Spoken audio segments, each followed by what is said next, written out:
할렐루야. 알기 쉬운 교육자의 김연한 목사입니다. 오늘은 종교개혁 네 번째 시간으로 21세기 종교개혁 정신에 대해서 한번 논해보도록 하겠습니다. 첫째, 계명이란 무엇인가? 저는 이 조직신학을 공부하면서 깨달은 것은 국군의 흥망성쇠가 국민들이 부모에게 효도하고 윤리적인 삶을 살 때에는 평화를 누리고 살면서 종교도 부흥되었지만 종교 지도자들이 정신이 육신의 영달에 얽매여 교리를 떠나 자기들 세력을 불리기에만 급급하면 성도들은 나밖에 모르는 삶을 살았습니다. 그러나 그럴 때마다 뜻있는 지도자들은 하나님 말씀을 중심으로 교리를 지키려고 노력하였고 그들을 따르려는 사람들이 하나가 되어 개혁을 이루고 교회가 바로 서고 국군은 회복되고 백성들이 평안한 삶을 살 수 있었다는 사실입니다. 이와 같은 사건들은 구약시대나 신약시대나 하나도 다르지 않습니다.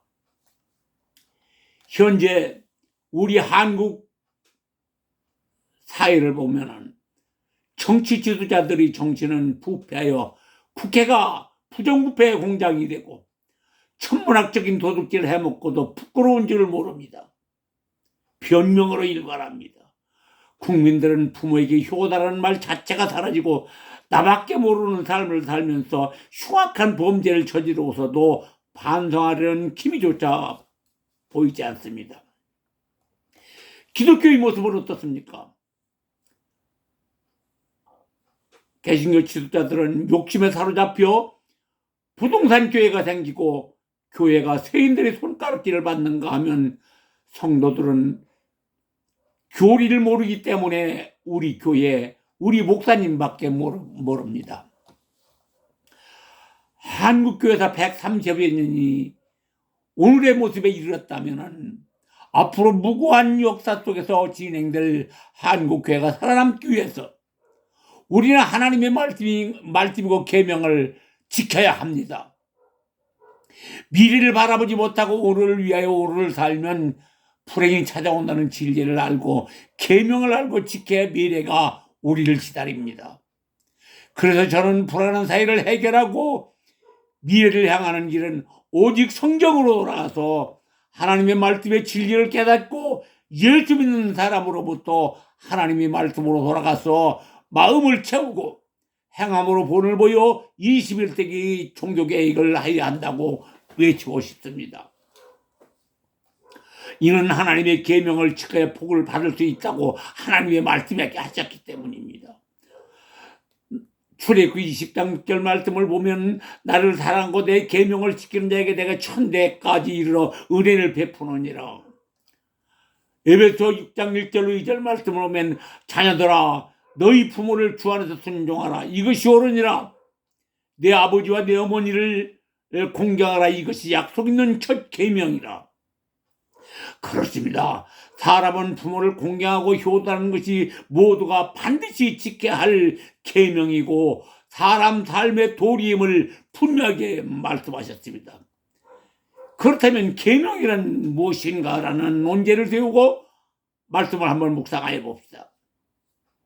계명이란 한자로 쓰면은 경계할 게 목숨 명자를 써서 계명이라고 합니다. 즉 하나님의 주신 명령은 목숨을 걸고라도 지켜야 한다는 논리입니다. 그래서 구약이나 신약이나 하나님의 말씀을 맡은 자들은 아무리 어려워도 참았고 말씀을 지키는데 목숨을 아끼지 않았습니다.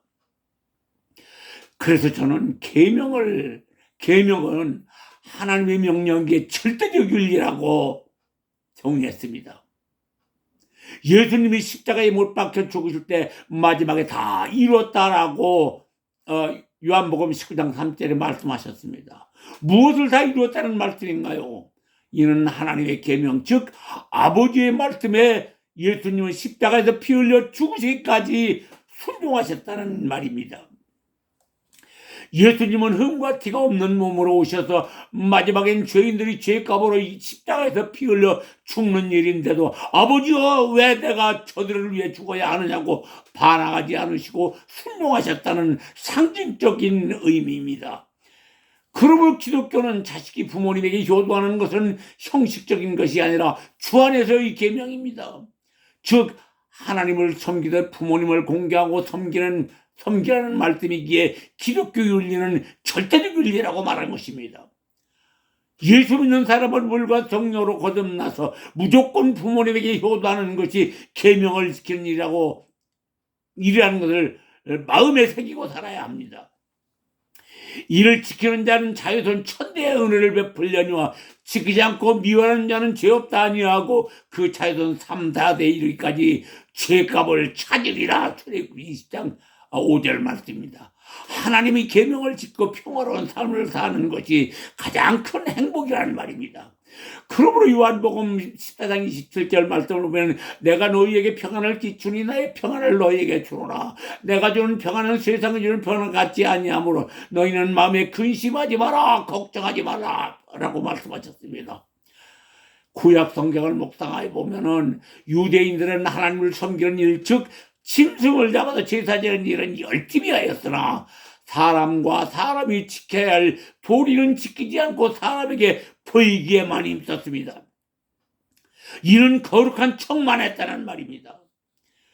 그렇게 수천 년을 살아오면서 수많은 애환을 겪으면서 스스로 깨닫지 못하자 하나님은 선지자들을 보내어 내 백성인 지식이 없어 망한다. 너희가 옷을 찢지 말고 마음을 찢고 여호와께로 돌아오라 하고 말씀하셨습니다. 즉 형식주의에 매달리지 말고 말씀에 질질 알고 행하라는 말씀입니다. 구약에서는 십계명이 교리인데 모세오경을 입에 달고 살면서도 그 의미를 몰랐다는 결론입니다. 그래서 계명이라는 말씀의 목적의 의미를 알고 믿어야 복을 수 있다는 그런 결론입니다. 두 번째, 교리가 신앙의 중심이 되어야 합니다. 어떤 사람들은 예수님이 십자가에서 율법을 이루셨으니 우리는 믿기만 하면 된다라고 그런 말을 합니다. 그러나 그런 말은 자기 주관적으로 성경을 의역하는 사람들의 말입니다.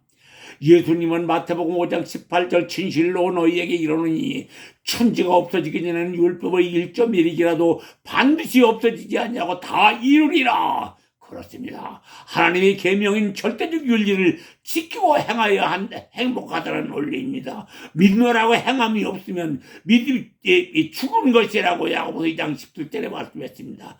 나의 생각을 개혁하고 윤리적인 삶을 살려고 노력하면 하나님이 주시는 행복을 누릴 수 있습니다.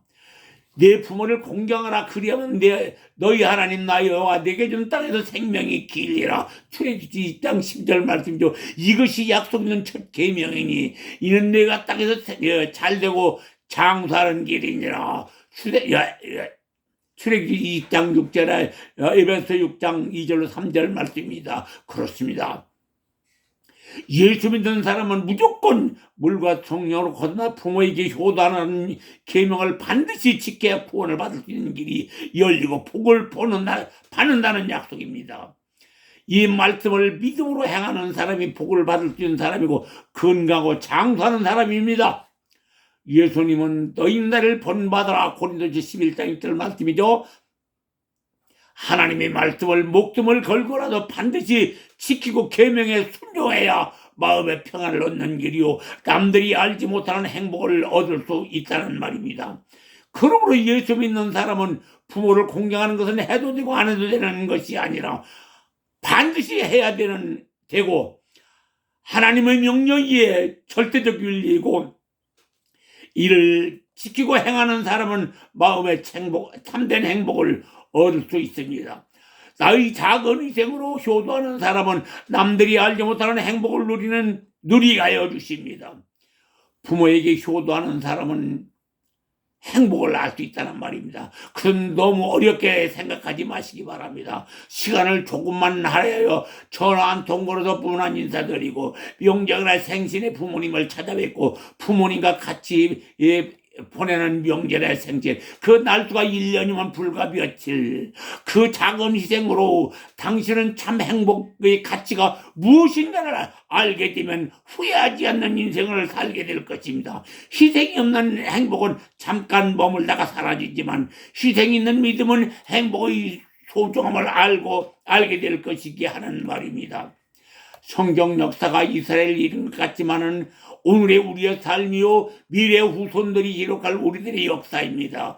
우리의 근대사를 돌아보면 우리는 행복하려고 온갖 희생을 다해 오늘에 이르렀지만 사람들을 보면 행복하지 못하고 시기와 사통, 강도와 살인 등 불법을 서서히 저지르고 사람 사는 냄새가 사라지고 오욕과 갈등만이 난무합니다. 사회가 오늘날처럼 발달하지 못했던 5천년 역사 속에서 윤리는 사람이 사는 도리였고 사회적 규범 그 자체였습니다. 그런데 한국 기독교에서 130여 년 사회가 사람 살기가 좋아졌다고는 하지만 사람들 마음속에 윤리가 사라지고 피폐되어 있다는 것은 성도들의 진리인 교리를 가르치지 않고 신비주의와 기복제랑에 매달려왔다는 결론인데 사람들을 이를 인지하지 못하고 있습니다. 마음 안에 사단이 내주하고 있으므로 하나님의 섭리를 거스리고 오직 나만 잘 따르려고 하는 이기주의 정신이 팽배하여 배려한 마음이 사라지고 양육강식의 세상이 되었으므로 예수 믿는 사람은 나 스스로를 위하여 물과 성령으로 거듭나서 계명을 지켜 복을 받을 수 있습니다. 세 번째, 나를 개혁하는 정신이 먼저 있어야 합니다. 세상을 보노라면 짐승이나 사람이나 어려서는 부모의 사랑으로 자라고 장성하여 성을 구별하고 자기들끼리 짝짓기를 하게 되면 짐승들은 부모 곁을 떠나 자기들 마음대로 살다가 죽습니다. 그런 사람은 그래서는 안 됩니다. 그런데 요즘은 사람들도 짐승들과 똑같이 육신의 자유로운 삶을 추구하려고 합니다. 그런 사람은 영적으로 생각하고 행동하기 때문에 젊을 때 아무리 혈기왕성하고 남녀간에 하고 싶은 행위가 많다고 하여도 조금은 절제하고 나의 미래를 위하여 오늘의 삶에서 조금은 나를 희생하여 부모에게 효도하려는 마음을 갖고 살아야 나도 훗날 자식으로부터 인정받을 수 있습니다. 갈라디아서 5장 22절로 23절 말씀. 오직 성령의 열매는 사랑과 희락과 화평과 오래 참음과 자비와 양성과 충성과 온유와 절제니 이 같은 것은 금지할 법이 없느니라. 성령의 9가지 열매를 배열하면서 마지막 9번째는 절제라고 했습니다. 이는 인간은 모든 것이 가라 모든 것이 덕을 세우는 것이 아니므로 모든 것을 행하고 싶고 할 수 있어도 다 행하지 말고 절제할 줄 알아야 하기 때문입니다. 절제할 줄 모르고 육절의 연락을 즐기는 사람은 금수와 같은 사람입니다. 나를 개혁하는 정신이 계명을 실천하는 사람입니다. 부모에게 효도하는 사람은 조금은 미련해 보일 수 있으나 그런 사람은 행복을 아는 사람입니다. 또한 하나님이 복을 주신다고 약속하셨습니다. 약속의 말씀을 믿고 계명을 지키는 사람입니다. 순간의 환락을 위해 젊음을 소진하지 말고 영원한 행복을 위하여 오늘의 고난을 인내로 소망을 이루어 추앙받는 조상이 되어야 한다는 정신이 있어야 오늘의 삶을 행복할 수 있습니다. 예수 믿고 불과 성령으로 건너서 온전한 인성을 갖추고 행동하는 사람이 자기 삶의 행동을 절제하는 사람이어야 계명을 지키는 사람이고 복을 받을 수 있는 사람입니다. 윤리란 모두가 어우러져 살아가는 사회 속에서 사람이 지켜야 할 규례입니다. 그러므로 윤리란 보이지 않는 사회 안전망을 구축하는 길이고 국가 안보를 지키는 길입니다. 곧 생활의 규례로 부모에게 효도하고 어른을 공경하며 살아왔던 우리 조상들의 생활 관습이었습니다. 그런데 성경 말씀의 윤리가 하나님의 계명이라면 이런 교회에서 윤리가 살아나고 가정이 행복한 모습이 사회로 번져나가 하나님을 믿는 사람들이 윤리적인 삶으로 빛과 소금의 역할을 감당하여 사회만을 바꿔나가야 하나님 말씀에 순종하는 사람이고 행복할 수 있는 사람입니다. 이와 같은 정신이 21세기 한국교회를 개혁하는 정신이 되어야 한국 개신교회는 화평의 장이 되고 교회는 잃었던 구원의 생명력이 살아나고 신앙생활이 즐거워질 것입니다. 교회가 우리 사회에 있어야 할 목을 하고 있다는 빙고입니다. 사람이 욕심 부린다고 행복한 것이 아닙니다. 경제 논리는 사람의 정신을 변화시킬 수 없고 탐욕만이 늘어납니다. 그러게 욕심은 죄를 낳고 죄가 장성하면 사망을 낳는지라 야고보서 1장 15절 말씀입니다. 그렇습니다. 욕심을 버려야 욕심을 버려야 행복이 보입니다. 마음속에 욕심을 완전히 제거할 수는 없지만 진리로 채우려고 노력하면 욕심이 사라지고 행복이 보일 것입니다. 그렇습니다. 변화되어야 하나님의 말씀을 들을 수 있고 행복할 수 있는 것입니다.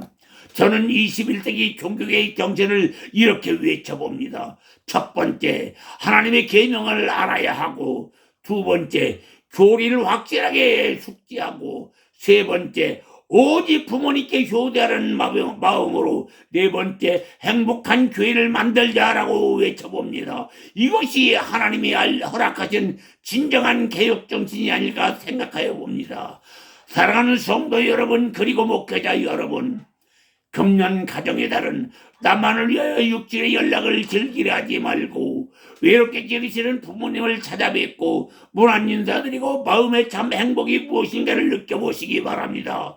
영원할 것 같던 젊음은 금방 지나가고 머지않은 날에 몸은 늙고 병들어 쇠약하여서 부모님의 현재 그 자리가 내 자리가 된다는 진리를 깨닫고 모든 성도와 목회자들이 21세기 한국 개신교의 종교계에게 동참하여 행복하시기를 바랍니다. 오늘은 여기까지만 하겠습니다. 지금까지 김윤환 목사였습니다.